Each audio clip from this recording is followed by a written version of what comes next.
Assalamualaikum warahmatullahi wabarakatuh. Selamat datang di channel Bicara Saja.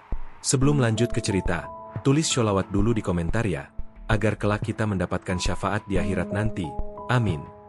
Dalam hidup, semua orang pernah tersesat. Tapi ketika seseorang memilih berjalan lebih dalam kegelapan demi kekuasaan dan kekayaan instan, ia bukan sedang mencari jalan keluar, ia sedang menggali kuburnya sendiri. Mansyur lahir dan besar di gang sempit kawasan Tanjung Priok, Jakarta Utara. Anak keempat dari 5 bersaudara, ia tumbuh dalam lingkungan keras di mana kekuatan lebih dihargai ketimbang pendidikan. Ayahnya, seorang buruh pelabuhan yang jarang pulang, dan ibunya, penjual nasi uduk di depan rumah. Kemiskinan bukan hal yang asing, tapi rasa malu akan kemiskinan itulah yang akhirnya mengubah jalan hidup Mansyur. Ia tak pernah tamat SMP. Mansyur lebih memilih bergabung dengan kelompok preman lokal. Dari situlah ia belajar, kekuasaan bisa dibangun dari rasa takut. Awalnya hanya jadi tukang tagih utang dan pengumpul keamanan di terminal bus, Mansyur cepat naik level karena keberanian dan loyalitasnya. Tapi dia juga pintar. Jenis pintar yang tahu bagaimana menundukkan orang tanpa perlu berteriak. Tahun 2009, ketika bandar narkoba besar dari Sumatera masuk Jakarta, nama Mansyur mulai diperhitungkan. Dia menawarkan sesuatu yang tak dimiliki pemain lain, rute aman dari pelabuhan, jalur distribusi lewat truk sayur dan ikan. Dalam waktu 2 tahun, dia sudah menguasai 3 wilayah distribusi besar, Jakarta Utara, Tangerang, dan Bekasi. Ia dijuluki Raja Pelabuhan oleh sesama jaringan, meski media belum tahu siapa dia sebenarnya. Di mata tetangga, Mansyur adalah dermawan. Ia bangun masjid kecil, bagikan sembako tiap Jumat, dan biayai anak-anak yatim. Tapi di balik kebaikannya, darah, sabu, dan air mata mengalir dalam setiap uang yang ia lemparkan. Tahun 2014, polisi mulai memburunya. Tapi Mansyur selalu selangkah lebih maju. Ia punya orang dalam, dari polisi, bea cukai, sampai sopir truk pengangkut barang. Berkali-kali razia gagal karena informasi bocor lebih dulu. Namun hidup di atas bara api tak bisa bertahan lama. Tahun 2017, seseorang dari dalam kelompoknya berkhianat. Operasi besar-besaran dilakukan BNN dan Polda Metro Jaya. Rumah persembunyiannya di kawasan Depok digerebek dini hari. Saat itu, Mansyur sedang tidur bersama wanita simpanannya. Tak sempat kabur, tak sempat menyelamatkan uangnya. Ia diborgol, dibawa ke mobil tahanan, dan disorot kamera pers. Semua media nasional menampilkan wajahnya keesokan harinya. Inilah dia, Raja Narkoba Nusantara, akhirnya ditangkap. Sidangnya jadi tontonan publik. Jaksa menuntut hukuman mati. Bukti terlalu kuat, 3 ton sabu, catatan keuangan hitam, saksi dari kalangan geng jalanan, dan bukti rekening berlapis yang terhubung ke luar negeri. Ia tidak membela diri. Ia hanya menatap majelis hakim dengan tatapan kosong. Putusan dijatuhkan, hukuman mati, dan penempatan di lapas Nusa Kambangan, penjara paling kejam di Indonesia. Tahun-tahun pertama di Nusa Kambangan, Mansyur nyaris tidak bicara. Ia seperti hidup di dalam tubuh yang kosong. Tapi sesuatu di dalam dirinya belum mati. Api kecil dalam dirinya tetap menyala. Aku tidak akan mati di sini. Ia mulai membangun koneksi dari balik jeruji. Ada narapidana lama yang masih loyal. Ada sipir-sipir baru yang mudah disuap. Ia pelajari pola pergantian petugas, celah pengawasan, dan sistem keamanan gerbang belakang. Uang dari luar negeri masih mengalir lewat sistem yang rumit. Bukti bahwa jaringan internasionalnya belum sepenuhnya mati. Lalu muncullah sosok bernama Damar, napi kasus pencucian uang asal Medan yang jadi teman sekamarnya. Damar punya ide gila, kabur. Tapi Mansyur tidak pernah mau asal kabur. Dia bukan tipe yang lari tanpa rencana. Jika dia kabur, maka ia harus hilang tanpa jejak. Hidup di tempat di mana tak ada yang bisa menyentuhnya lagi. Malam-malam panjang di sel sempit itu diisi dengan bisikan strategi. Tanggal yang dipilih, kode yang digunakan, siapa yang akan dijatuhkan, siapa yang akan disuap, dan jalur pelarian yang harus ditempuh. Semua disusun dalam diam, tanpa sorotan, tanpa teriakan.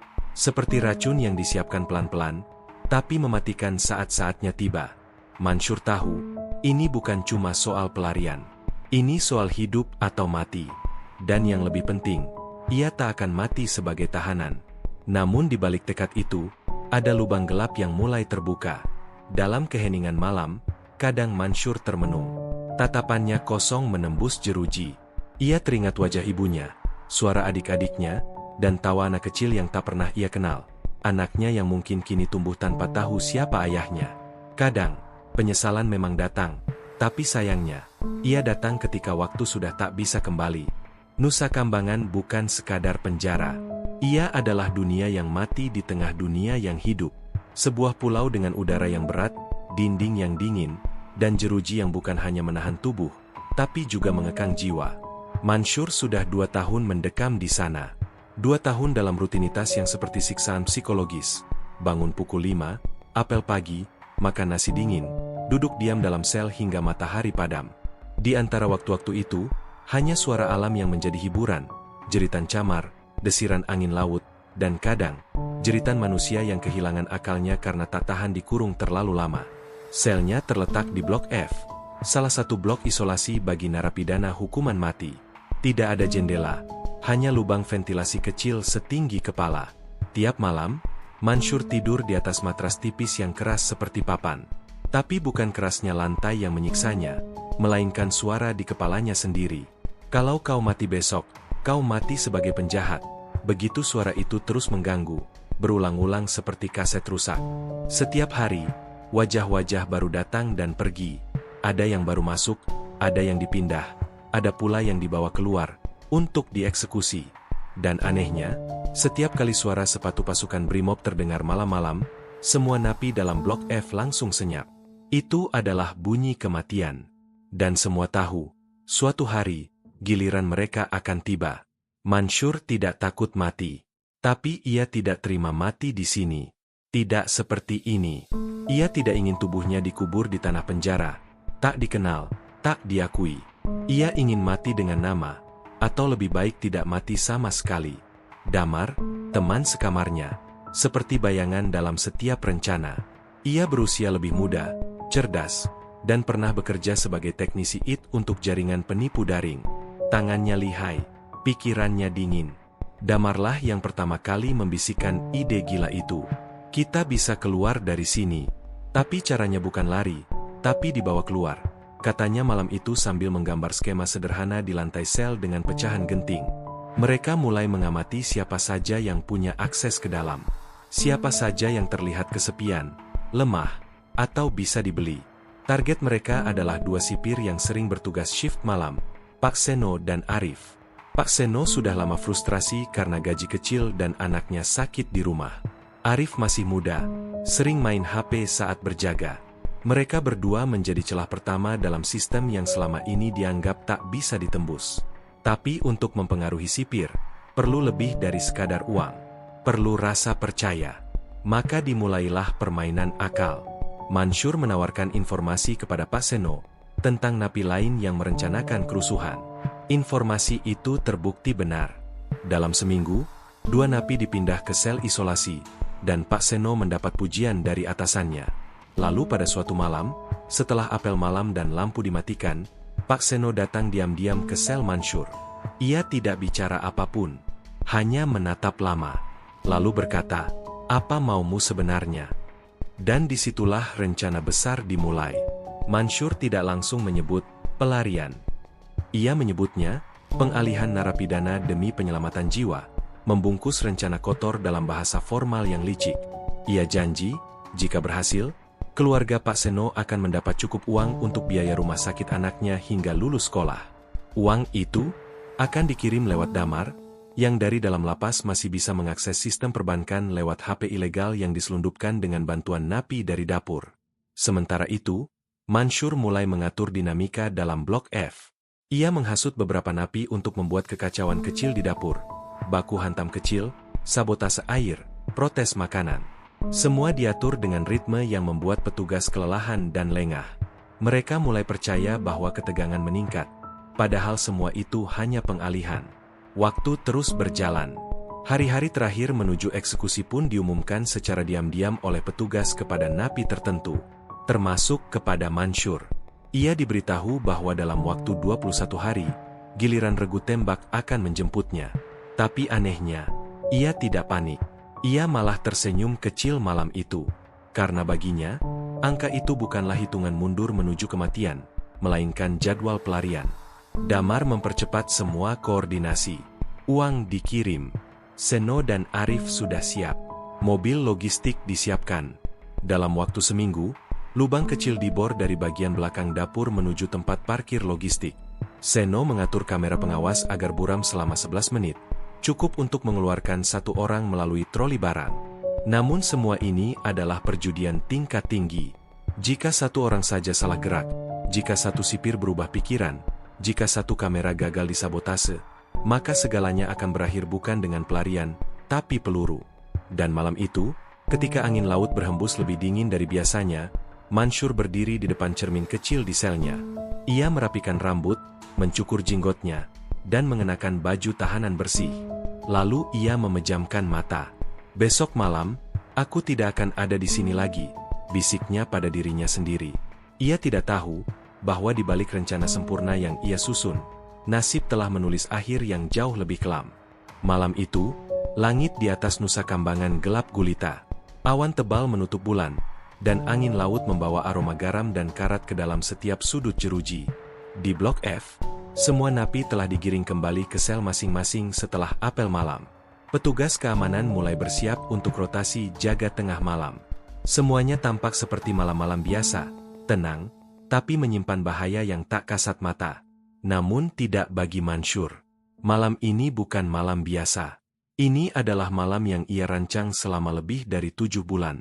Ratusan malam tanpa tidur, ratusan bisikan strategi, ratusan kode rahasia yang dikirim melalui ketukan dinding, dan transaksi diam-diam lewat sistem gelap di luar penjara. Semuanya memuncak di malam ini. Pukul 23.47. Pak Seno, sipir berusia 47 tahun dengan sorot mata lelah, sedang duduk di ruang kontrol. Ia menerima panggilan dari seseorang di luar, menyatakan bahwa uang tahap terakhir telah masuk ke rekening saudara iparnya di Cilacap. Totalnya, 425 juta rupiah. Jauh lebih besar dari yang pernah ia lihat dalam hidupnya. Di waktu bersamaan, Arif, sipir muda yang biasanya jaga dapur dan gudang logistik, telah menyusupkan satu seragam pekerja harian ke dalam ruang cuci. Seragam itu akan dipakai Mansyur untuk menyamar keluar sebagai petugas pembersih malam. Pukul 00.03, Damar mengetuk dinding sel mereka 3 kali, memberi sinyal bahwa kamera pengawas belakang telah diburamkan secara digital. Ia menggunakan program sederhana yang menyisipkan lag pada rekaman real-time selama 11 menit. Teknologi itu ia pelajari saat bekerja di perusahaan e-commerce hitam, dan malam ini, ia gunakan untuk mempermainkan sistem keamanan Nusa Kambangan. Mansyur bergerak. Dengan langkah ringan, ia keluar dari sel yang diam-diam telah tidak dikunci oleh Pak Seno saat apel malam. Ia menyusuri lorong menuju area dapur logistik. Jalur itu hanya terbuka beberapa menit setiap malam saat truk logistik ditarik keluar untuk pemeliharaan. Langkahnya cepat, nafasnya diatur. Ia tahu persis bahwa satu kesalahan bisa berarti akhir. Tapi ini bukan soal takut. Ini soal kehormatan. Ia tidak ingin mati sebagai narapidana. Ia ingin keluar dan hidup lagi.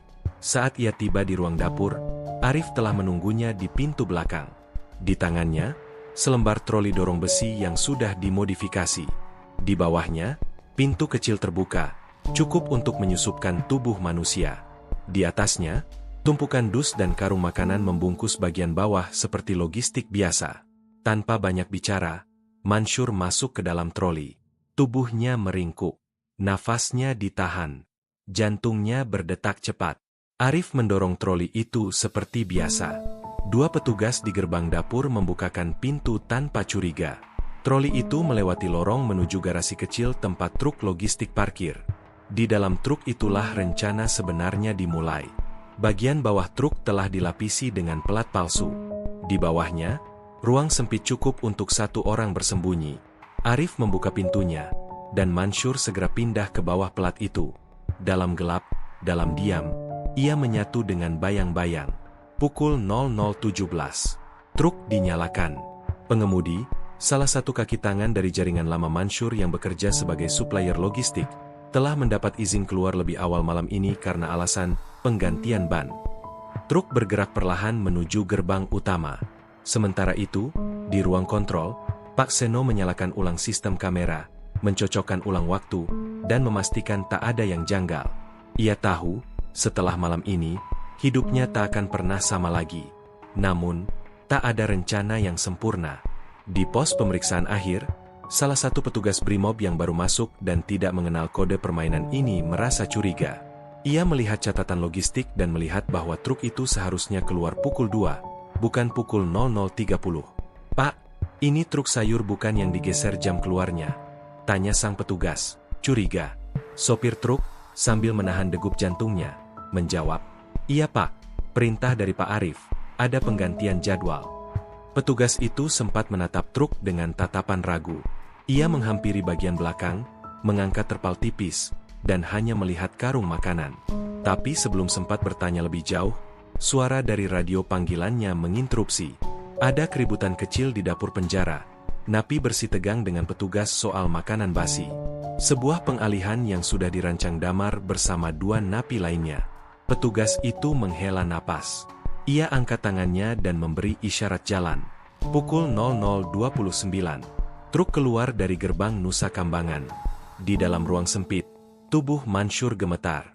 Bukan karena takut, tapi karena udara nyaris habis. Ruang itu panas dan pengap. Tapi ia tahu, setiap detik yang berlalu adalah detik kemenangan. Setibanya di luar, truk itu langsung berbelok menuju pelabuhan kecil di sisi timur pulau. Di sana, sebuah perahu nelayan telah menunggu, disewa dengan harga tinggi oleh orang-orang jaringan lama Mansur. Ia dipindahkan dari truk ke perahu, masih dalam kegelapan. Lalu perahu itu melaju, membawa Mansur menjauh dari Nusa Kambangan, menjauh dari regu tembak, menjauh dari kematian. Namun pelariannya belum berakhir. Tujuan mereka adalah perbatasan Kalimantan.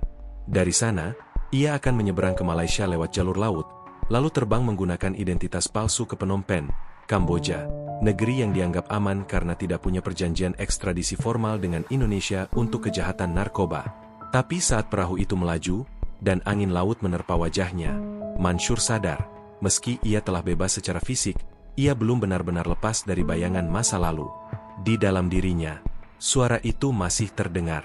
"Kau bisa lari sejauh apapun, Mansur, tapi kau tak bisa lari dari dirimu sendiri." 3 hari setelah pelarian dari Nusa Kambangan, nama Mansur belum muncul di berita manapun. Media belum tahu. Pemerintah masih bungkam. Penjara pun memilih diam. Karena ini bukan sekadar kegagalan sistem, ini adalah aib nasional. Mansur menyusup lewat laut, menyeberang ke Kalimantan menggunakan kapal kecil yang biasa dipakai penyelundup BBM. Ia tidak langsung masuk kota. Ia mengendap-endap di hutan pesisir selama 2 hari, menunggu kapal lain yang akan membawanya ke Sabah, Malaysia.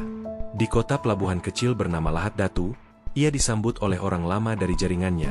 Jari, lelaki kurus dengan bekas luka bakar di pipi kiri. Dulu, Jari adalah kurir jalur darat Sumatera. Sekarang ia jadi penyelundup manusia dan barang haram di perbatasan Sabah. "Gua kira lu udah mati, Yur," kata Jari sambil tertawa sinis, memeluk Mansur. "Orang kayak gue gak gampang mati, Jar," balas Mansur, tatapannya dingin tapi penuh api. Dari Sabah, Mansur menggunakan paspor palsu atas nama Iskandar bin Mahmud, seorang pedagang asal Brunei. Identitas itu dibeli dari jaringan pemalsu dokumen di Tawau, lengkap dengan dokumen bank dan catatan medis.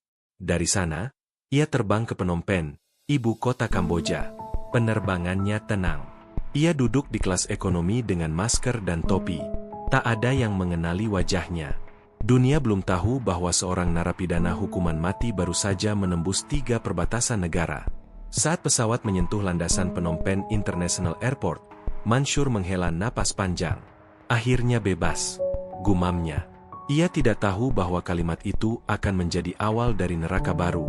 Kamboja terlihat kacau, tapi ada sistem di balik kekacauan itu. Di tengah kota, gedung pencakar langit berdiri berdampingan dengan rumah-rumah lapuk yang nyaris roboh. Lalu lintas brutal. Pejabat bisa disuap, polisi bisa dibeli, dan di banyak distrik, hukum bisa dipelintir sesuai isi dompet. Bagi Mansur, tempat ini adalah surga bagi kriminal profesional. Ia menyewa apartemen kecil di distrik Chamkarmon, kawasan ekspatriat dan bisnis gelap. Jaringannya di Asia Tenggara masih hidup, meski tersebar, mereka masih loyal. Dalam waktu 2 minggu, Mansyur sudah punya kartu identitas lokal, 2 ponsel dengan SIM tak terdaftar, dan 1 wanita lokal bernama Sophi yang menemani hari-harinya. Sophi, wanita cantik keturunan Vietnam Khmer, adalah mantan penari klub malam yang kini jadi calo apartemen dan pemandu tur gelap. Ia tahu jalan pintas, tahu siapa yang harus dibayar, tahu siapa yang harus dihindari. Bagi Mansyur, Sophi adalah kunci untuk bertahan, sekaligus lubang yang perlahan menyeretnya turun. Di sini, orang kayak kamu dihormati, asal tahu cara mainnya, kata Sophi saat malam pertama mereka minum bersama di bar rooftop hotel mewah. Dan Mansyur percaya. Beberapa bulan kemudian, Mansyur mulai kembali ke bisnis lamanya. Bukan sabu, bukan heroin, tapi fentanyl, zat sintetis yang jauh lebih kuat dan mematikan. Obat ini sedang naik daun di kalangan muda Phnom Penh karena murah dan efeknya brutal. Lewat jaringan Thailand dan Vietnam, ia mulai mengedarkan fentanyl dalam bentuk kapsul dan cairan vape. Di permukaan, ia adalah pedagang elektronik impor. Tapi di bawah tanah, ia sudah jadi pemain baru yang diperhitungkan. Uang kembali mengalir. Dalam waktu singkat, ia membeli 2 apartemen, 1 mobil Lexus hitam, dan menyewa 1 villa di pinggiran kota. Ia juga mulai bergaul dengan pejabat lokal, membayar polisi agar bisnisnya tak disentuh. Namun di balik kekayaan barunya, kesombongan Mansyur tumbuh liar.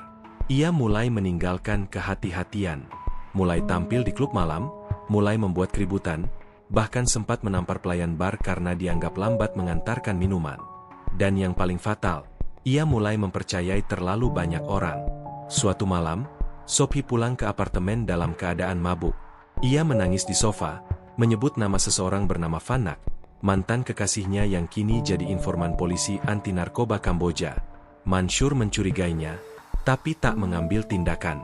Beberapa hari kemudian, saat hendak mengirim 1 paket fentanyl ke kawasan Tol Kort, truk pengangkutnya diberhentikan oleh polisi. 2 orang kurirnya ditangkap, dan salah satu dari mereka membuka mulut. Mansyur masih punya waktu untuk kabur. Tapi ia meremehkan situasi. Ia pikir uang bisa menyelesaikan segalanya seperti dulu. Ia menghubungi pejabat polisi lokal, mengirim uang, dan berjanji akan berbenah. Tapi sistem di Kamboja tak sefleksibel itu. Sekali informasi sampai ke pusat, jaringan akan bergerak tanpa bisa dihentikan. Pada malam ke-117 di Phnom Penh, Mansyur mendengar langkah kaki di luar apartemen. 5 detik kemudian, pintu depan ditendang terbuka. 8 orang polisi bersenjata lengkap menyerbu masuk. Ia tak sempat lari. Ia diseret, ditendang, dan ditahan. Wajahnya dibenturkan ke lantai hingga berdarah. Di salah satu kamera body cam, ia sempat berteriak, "Gue bukan siapa-siapa di sini. Gue gak salah." Tapi semua itu sia-sia. Dalam waktu 3 jam, wajahnya tersebar di media lokal. Dan untuk pertama kalinya, nama asli Mansyur disebut kembali ke publik Indonesia.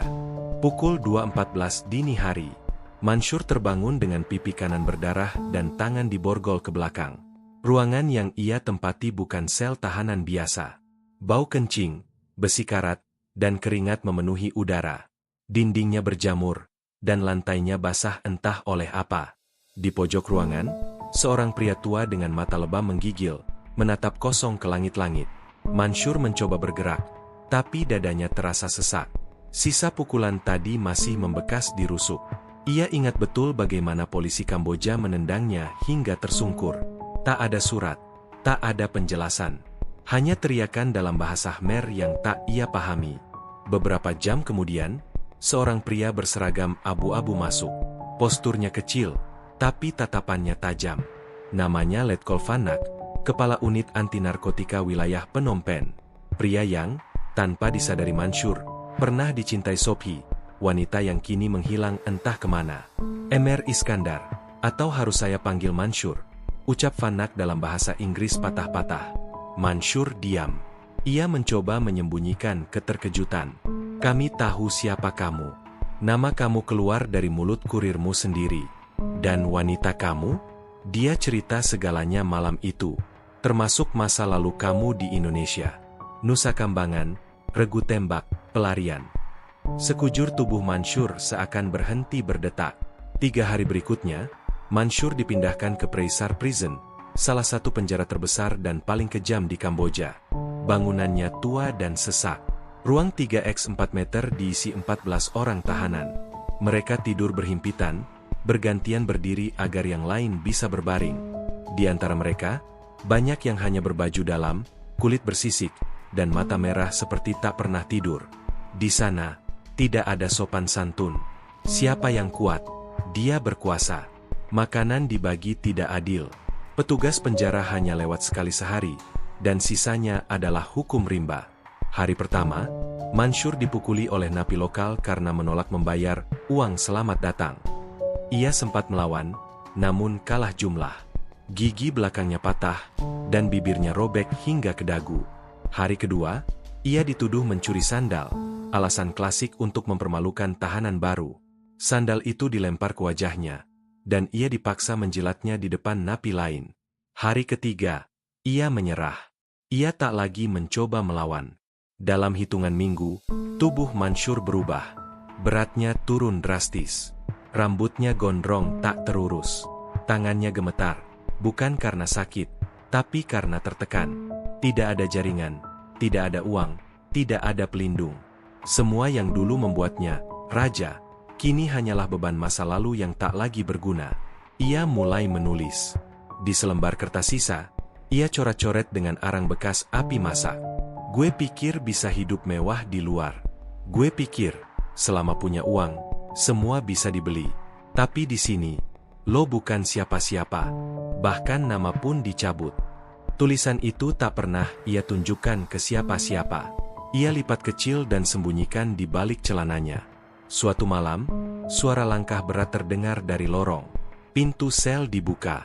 2 petugas dan 1 pria berpakaian sipil masuk. Pria itu memperkenalkan diri sebagai pengacara negara, bukan untuk membela, tapi untuk memastikan proses hukuman berjalan lancar. You are charged with trafficking fentanyl in large quantity. Under Cambodian law, the penalty is capital punishment. You understand? Mansyur tidak menjawab. Hearing will be next month. No delay. No appeal. Mansyur menatap pria itu lama. Ia paham betul, di Kamboja, keadilan bukan milik orang asing. Terlebih jika orang itu buron internasional dengan catatan kelam. Beberapa minggu kemudian, surat kabar lokal merilis artikel kecil. Tahanan asal Indonesia divonis mati di Phnom Penh, diduga kabur dari penjara Nusa Kambangan. Barulah nama Mansyur kembali mencuat di Indonesia. Media-media nasional mulai ramai. Pihak Kemenkumham dan Kedubes RI di Phnom Penh diminta mengklarifikasi. Namun seperti biasa, pemerintah menjaga jarak. Ini bukan kasus orang baik. Ini bukan kasus korban. Ini tentang seorang pengedar kelas kakap yang sudah lolos dari hukum, dan kini karma yang mengejarnya. Di dalam sel, Mansyur duduk diam. Ia mulai mendengar suara-suara lagi. Bukan suara napi, tapi suara masa lalu. Suara ibunya memanggil dari dapur kecil di rumah Tanjung Priok. Suara anak kecil yang mungkin darah dagingnya, menangis meminta pelukan. Suara dirinya sendiri, remaja penuh dendam yang tertawa saat pertama kali melihat uang ratusan juta di atas meja. Sekarang, hanya ada sunyi, dan tanggal eksekusi yang semakin dekat. Di pojok sel, salah satu napi lokal, bernama Chamnan, mendekatinya dan berkata dalam bahasa Melayu campur Khmer, "Kalau kamu punya Tuhan, lebih baik kamu mulai bicara dengannya malam ini. Di sini, tidak ada pintu keluar." Namun anehnya, Mansyur mulai terlihat tenang. Tidak karena pasrah, tapi karena ia tahu, di luar sana, masih ada satu celah kecil. Seseorang yang dulu ia bantu, yang sekarang diam-diam masih memegang kartu terakhir. Hari ke-68 di penjara Praesar. Mansyur duduk bersila di sudut sel. Tubuhnya kurus, wajahnya penuh luka sembuh sebagian, rambutnya gimbal, dan matanya, bukan lagi mata predator. Tapi ada satu hal yang belum hilang, akalnya. Di balik segala penderitaan, rasa sakit, dan kehinaan, Mansyur tetap menyimpan satu harapan. Ia masih ingat satu nama, Tony Lim, pebisnis berdarah Tionghoa Kamboja yang dulu pernah jadi mitra logistik narkoba lintas negara. Dulu, Tony adalah kaki tangannya di jalur pengiriman Thailand, Kamboja, Vietnam. Tapi yang lebih penting, Tony adalah salah satu dari sedikit orang yang berhutang nyawa padanya. Tahun 2015, di Bangkok, Mansyur menyelamatkan Tony dari pembantaian geng Filipina yang mencoba mengambil alih pelabuhan Nakhon Phanom. Ia menembak 2 orang, lalu menyelundupkan Tony ke Laos malam itu juga. "Lo utang nyawa, bro. Ingat itu," kata Tony waktu itu. Dan malam ini, Mansyur berharap hutang itu belum dianggap lunas. Lewat napi lokal bernama Chamnan yang masih bisa menyelipkan ponsel kecil di bawah jerami lantai sel, Mansyur menghubungi nomor lama Tony, pakai kode yang dulu mereka gunakan, Tiger SCG is melting. 5 jam kemudian, ada balasan pendek, "You're a dead man. Stop contacting me." Mansyur menatap layar ponsel itu lama sekali, lalu tertawa kecil, miris. Dunia memang bergerak. Semua orang berubah. Janji tinggal janji. Tapi dia belum menyerah. 4 hari setelah pesan itu, sesuatu yang aneh terjadi. Seorang pria asing dengan blazer hitam dan identitas diplomat palsu datang mengunjungi Preisar. Ia membawa map, mengenalkan diri sebagai perwakilan dari organisasi HAM internasional, dan meminta bicara khusus dengan tahanan bernama Iskandar bin Mahmud alias Mansyur. Petugas penjara, yang sudah biasa disogok dengan uang, tak banyak bertanya. Mereka membiarkan diplomat itu masuk. Pria itu bukan utusan organisasi. Namanya Rezaldi, bekas anak buah Mansyur yang dulu lari ke Thailand dan kini kerja freelance sebagai penghubung jaringan senjata ilegal. Rezaldi membawa kabar, "Gue bisa keluarkan lo, Yur. Tapi harganya beda sekarang. Lo bukan raja lagi. Lo barang mati." Mansyur tidak langsung jawab. "Gue udah gak punya apa-apa," bisiknya. Rezaldi menatapnya dalam-dalam. "Lo masih punya satu rahasia." Di luar sana, banyak yang ingin Mansyur benar-benar hilang dari dunia. Terutama kelompok di Indonesia yang dulu diuntungkan dari bisnis haramnya. Kalau Mansyur mulai bicara tentang siapa yang dilibatkan, siapa pejabat yang menerima suap, siapa polisi yang disuap, siapa bea cukai yang disetir, maka akan ada banyak kursi kekuasaan yang runtuh. "Gue punya data," kata Mansyur pada Rezaldi.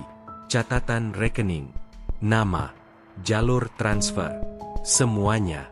Tapi lo keluarin gue dulu." Itu adalah taruhan terakhirnya.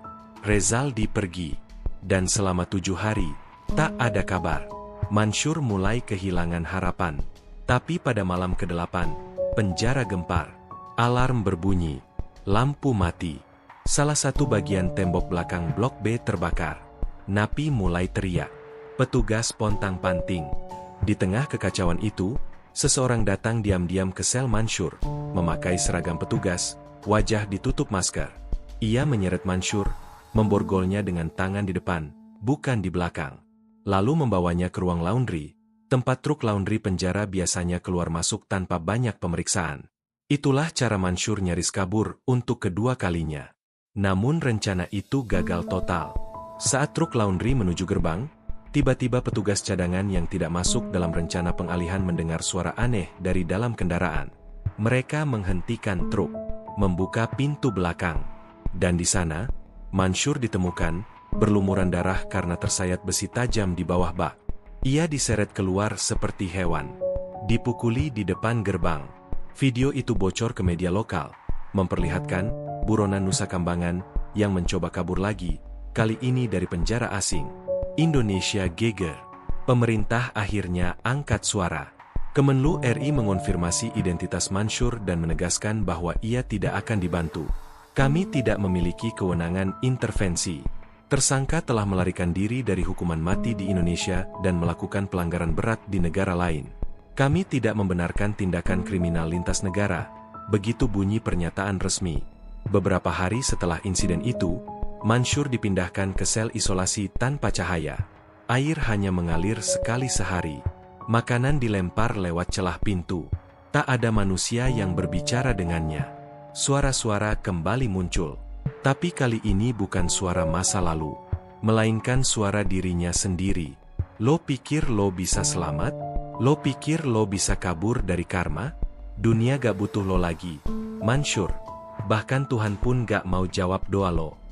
Di tengah keputusasaan itu, satu kabar datang. Tanggal eksekusi ditetapkan. 2 bulan dari sekarang. Tidak bisa ditunda. Tidak bisa dinegosiasikan. Namun ada satu hal yang membuatnya menggigil. Sophie, wanita itu, yang dulu jadi pendampingnya di Phnom Penh, kini muncul di pengadilan sebagai saksi utama penuntut. Ia bersaksi bahwa semua kegiatan distribusi fentanyl dilakukan atas perintah langsung dari Mansyur. Ia juga mengaku mengetahui pelarian Mansyur dari Indonesia dan menyembunyikannya dengan imbalan uang dan apartemen. Dia bukan cinta saya. Dia monster, kata Sophie dalam kesaksiannya. Itulah titik puncak kehancuran bagi Mansyur. Dikhianati wanita yang ia percaya. Dikhianati anak buah yang ia selamatkan. Dikhianati negara yang pernah ia banggakan karena bisa ia beli. Kini ia hanya sendiri. Tidak punya nama. Tidak punya harapan. Tidak punya sisa. Hanya waktu yang perlahan mengantarnya menuju eksekusi terakhir. 28 hari menuju eksekusi. Di balik pintu baja sel isolasi Blok T, waktu berhenti punya makna. Tak ada siang, tak ada malam. Hanya cahaya redup dari lampu neon rusak yang menyala terus 24 jam. Tak pernah padam, tak pernah terang. Seperti nasib Mansyur, tidak hidup, tidak mati, menggantung. Ia duduk bersila hampir sepanjang hari. Tubuhnya kini hanya tinggal tulang dan kulit. Punggungnya membungkuk. Rambutnya panjang dan bau. Kuku jari-jarinya hitam dan pecah-pecah. Sesekali, ia berbicara sendiri. Kadang tertawa, kadang menangis tanpa suara. Hari-harinya hanya diisi satu hal. Menunggu. Menunggu langkah kaki yang mendekat. Menunggu suara gembok besar dibuka. Menunggu suara regu tembak berbaris. Menunggu akhir.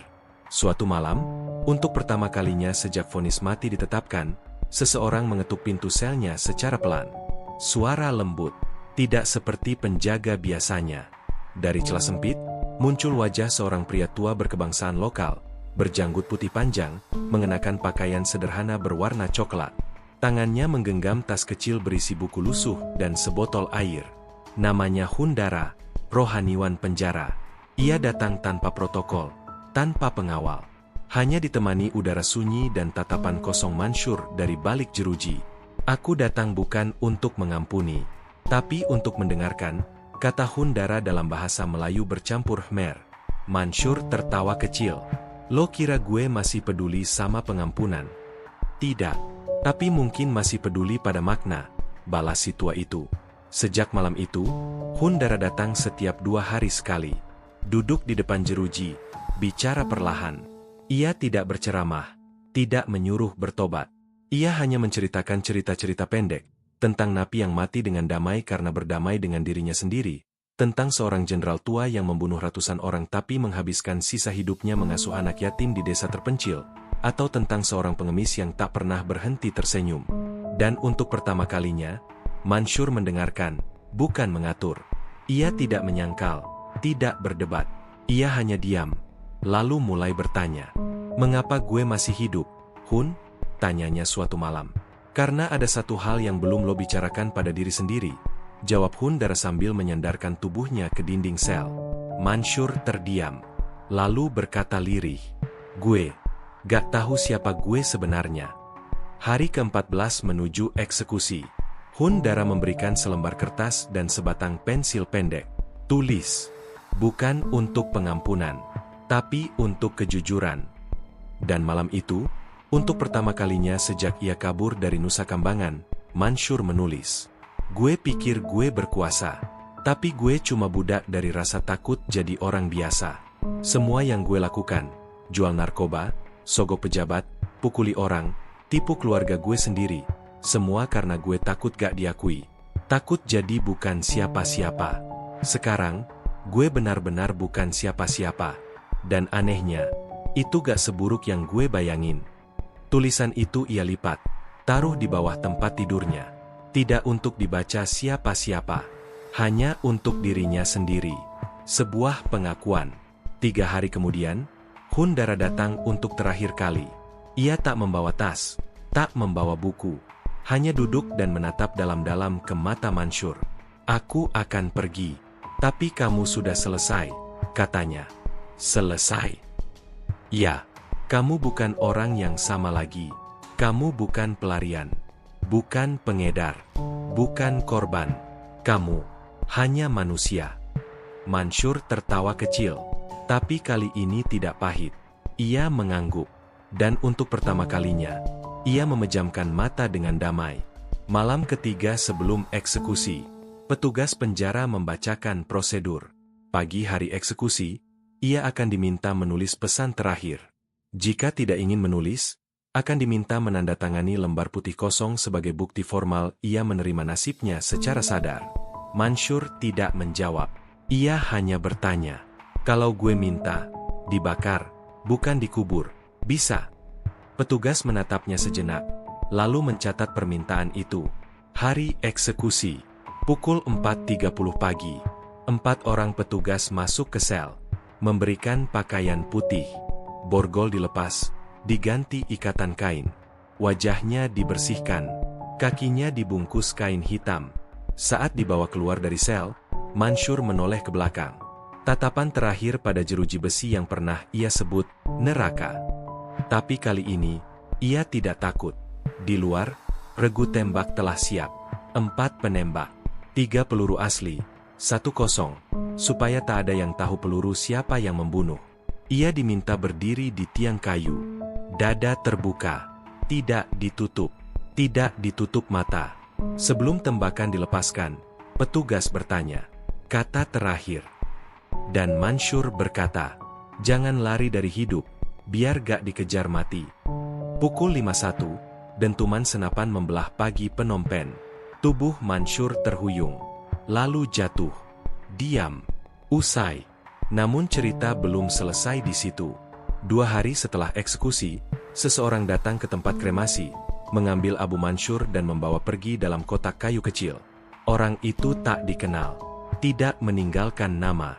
Beberapa minggu kemudian, di sebuah desa kecil di wilayah Battambang, penduduk lokal menemukan gundukan tanah dengan kayu bersilang dan secari kain bertuliskan, "Orang berdosa yang tidak minta dimaafkan, tapi telah belajar menyesal."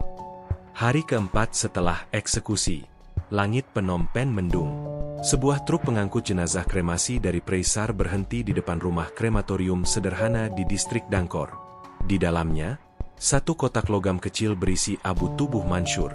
Tidak ada upacara, tidak ada keluarga, tidak ada air mata.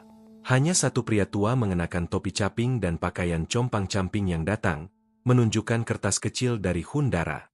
Titipan dari narapidana eksekusi.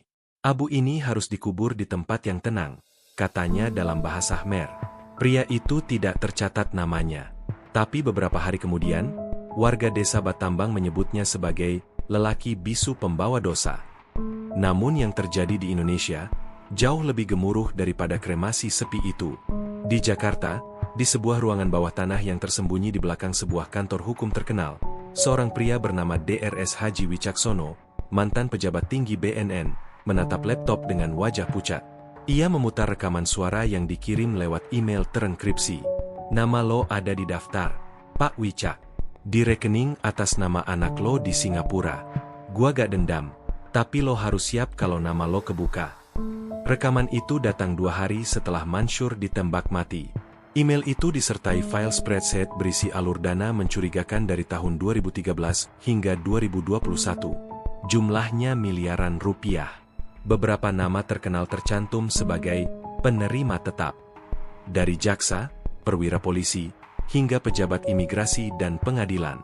Nama pengirim? Tigres Chag Legacy. Tak hanya di Jakarta. Di Surabaya, Medan, Makassar, para tokoh-tokoh lama jaringan narkoba mulai menghilang.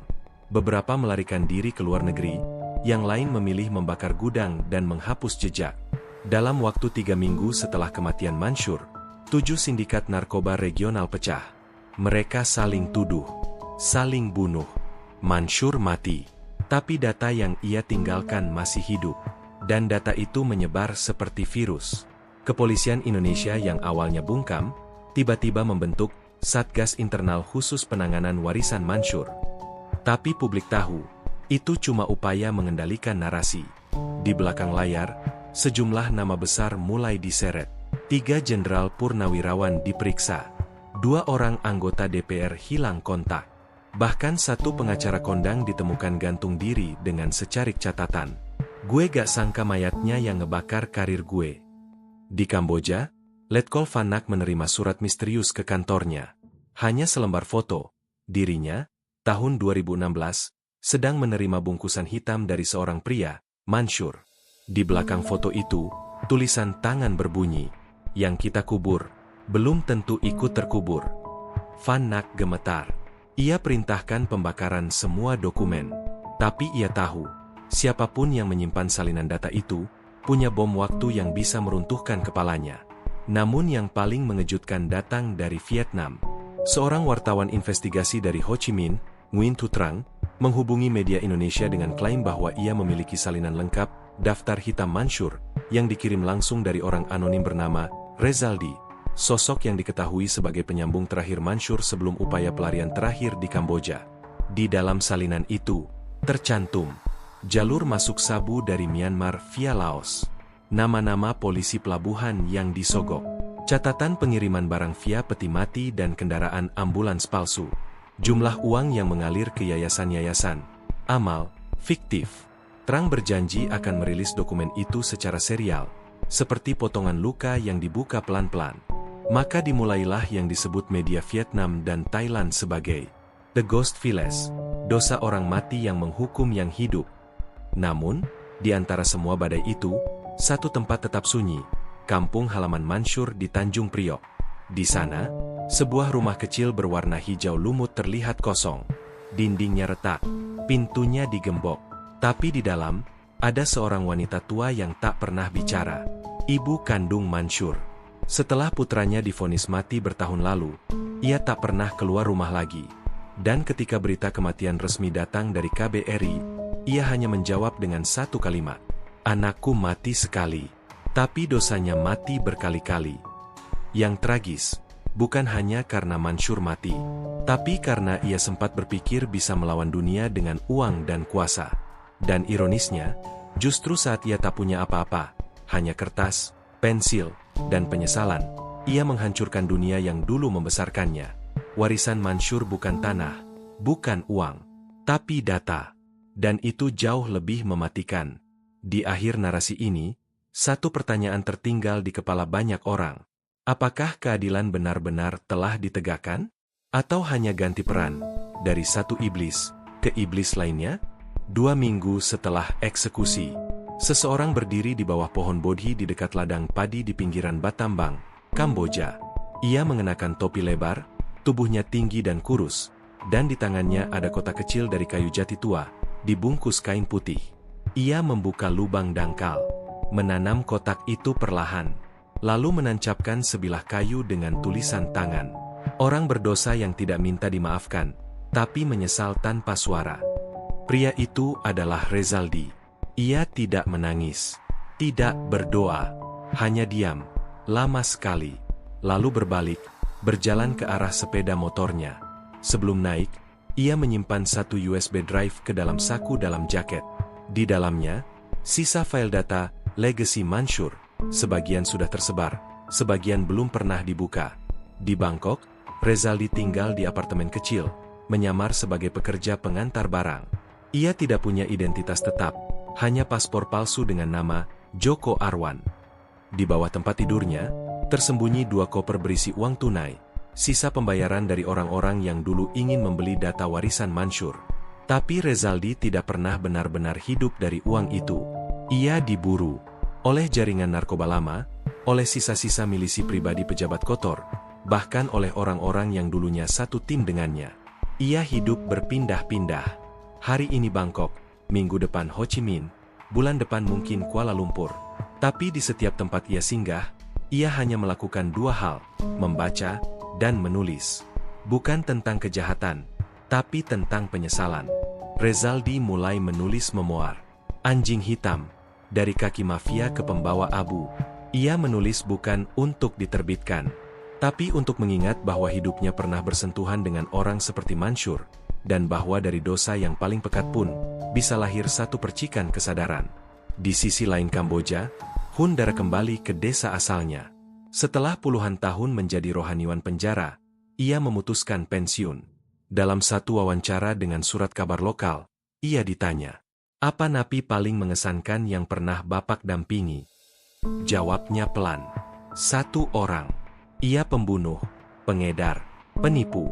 Tapi menjelang akhir, ia tak minta maaf. Ia hanya bilang, 'Saya gak pantas diampuni, tapi saya tahu saya salah.' Dan itu lebih jujur daripada semua doa yang pernah saya dengar." Orang-orang tak tahu siapa yang ia maksud. Tapi di belakang rumahnya, ada papan kecil di bawah pohon beringin. Mansyur 1981-2025. Tanpa foto, tanpa tanggal kematian. Namun bukan hanya mereka yang hidup karena kematian Mansyur. Di Jakarta, seseorang yang dulu mengutuknya setiap hari, kini duduk sendirian di kursi rotan reyot.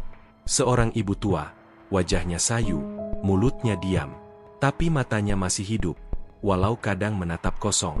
Namanya Bu Atikah, ibunda Mansyur.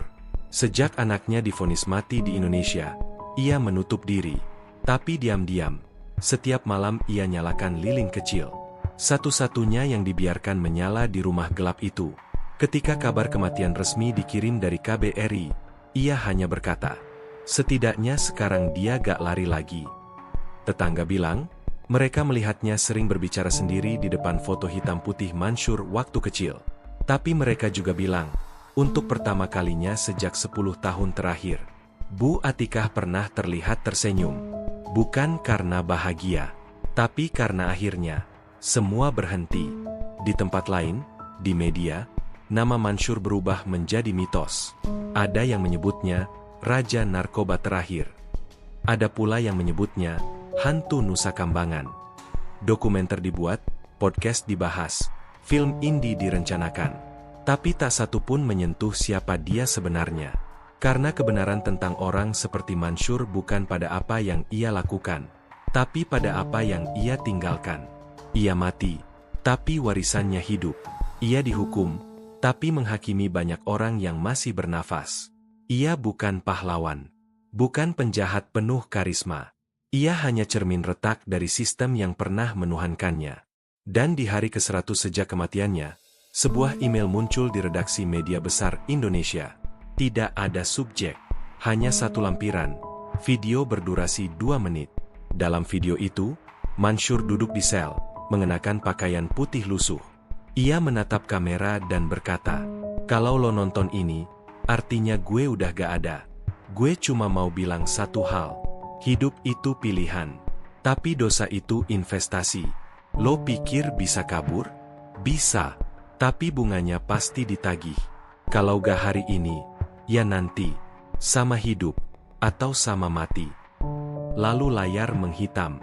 Di akhir video, satu kalimat muncul, "Jangan jadi kayak gue." 1 tahun setelah eksekusi, di dalam ruang kelas kecil di Fakultas Hukum Universitas ternama di Jakarta, seorang dosen muda menyalakan proyektor. Di layar muncul gambar hitam putih seorang pria kurus dengan mata tajam, mengenakan baju penjara, duduk bersila. Namanya, Mansyur bin Mahmud. "Siapa yang tahu siapa ini?" tanya si dosen. Mahasiswa-mahasiswa menatap layar dengan canggung. Beberapa mulai mencari di ponsel. "Ini, pelarian dari Nusa Kambangan," jawab seorang mahasiswa. Sang dosen mengangguk. "Ya, tapi dia lebih dari sekadar pelarian. Dia adalah contoh nyata bagaimana sistem hukum bisa dibobol oleh kekuasaan dan uang. Dan juga contoh bagaimana seorang penjahat, justru setelah mati, bisa menjatuhkan banyak orang yang masih berkuasa." Ruangan hening. Itulah kontradiksi abadi dari nama Mansyur. Semasa hidup, ia dibenci. Setelah mati, ia menjadi bahan pelajaran. Di media sosial, kutipan-kutipannya dari video terakhir terus beredar. Bukan disanjung, tapi dijadikan pengingat. Dosa itu investasi. Lo pikir bisa kabur? Bisa, tapi bunganya pasti ditagih. Di Twitter, muncul tagar "Jangan jadi kayak gue." Bukan gerakan moral resmi, tapi spontan muncul dari anak-anak muda yang ingin membongkar sistem rusak. Mereka pakai tagar itu untuk menyindir pejabat korup, jaksa bermain uang, atau berita kriminal elit yang hilang entah kemana. Nama Mansyur jadi semacam ghost witness, saksi hantu yang selalu muncul tiap keadilan dicurangi. Di dunia hitam, nama Mansyur pun tetap hidup. Di perbatasan Laos, Thailand, seorang gembong muda dengan nama samaran Aki membuka jalur baru sabu cair. Tapi orang-orang dalam jaringannya takut menyebut jalur itu sebagai jalur selatan, karena nama itu dulu milik Mansyur. Jadi mereka menyebutnya jalur mayat hidup. Karena konon, siapapun yang mencoba menggunakan metode lama Mansyur tanpa izin dari atasannya akan celaka. Entah karena tertangkap, disabotase, atau dibocorkan ke polisi. Seolah ada kutukan dari nama itu sendiri. Dan kabarnya, seseorang bernama Rezaldi masih menyimpan sisa data rahasia milik Mansyur, bagian yang belum pernah dibuka, yang katanya bisa mengguncang salah satu partai besar di Indonesia. Rezaldi tak muncul lagi, tapi rumor terus bergema. Di Kamboja, tepat di ladang kecil tempat Abu Mansyur dikuburkan, tumbuh sebuah pohon mungil. Daunnya rimbun, dan di bawahnya, papan kayu dengan tulisan lama sudah mulai lapuk. Namun beberapa warga desa sesekali datang dan meninggalkan dupa, atau bunga, atau hanya duduk sebentar. Mereka tidak tahu siapa Mansyur. Tapi mereka tahu, tempat itu pernah dikunjungi pria tua berjubah coklat dan pemuda bisu berpakaian hitam yang menanam sesuatu sambil menunduk dalam diam. Dan perlahan-lahan, tempat itu disebut dengan satu nama, Sangkar Harimau. Karena siapapun yang datang ke sana, katanya, merasa seperti diawasi oleh mata yang tak kelihatan. Namun kisah paling menyentuh datang dari seorang bocah kecil di Tanjung Priok, anak dari tetangga Bu Atikah. Suatu hari, bocah itu bertanya pada ibunya, "Bu, itu nenek yang di rumah hijau, dia punya anak?" Sang ibu menjawab, "Punya, tapi sudah meninggal." Anak itu melanjutkan, "Dia jahat." Ibunya diam sejenak, lalu berkata, "Dia pernah tersesat, tapi dia pulang lewat jalan yang benar, walau telat." Dan si anak kemudian menulis nama itu di bukunya. Mansyur bukan sebagai idola, tapi sebagai peringatan bahwa jalan gelap, seindah apapun kelihatannya, selalu berujung pada kegelapan yang lebih dalam. Narasi tentang Mansyur berakhir di sini, tapi gaungnya belum, karena di tiap transaksi narkoba, ada nama yang pernah membocorkan jalurnya. Di tiap korupsi hukum, ada catatan yang pernah hampir membongkar semuanya. Dan di tiap cermin, bagi mereka yang pernah mencicipi kekuasaan lewat jalan kotor, ada pantulan wajah seorang buron yang akhirnya memilih menerima akhir. Namanya bukan disucikan, tapi ditakuti. Bukan sebagai legenda pahlawan, tapi sebagai peringatan keras. Jangan jadi kayak gue.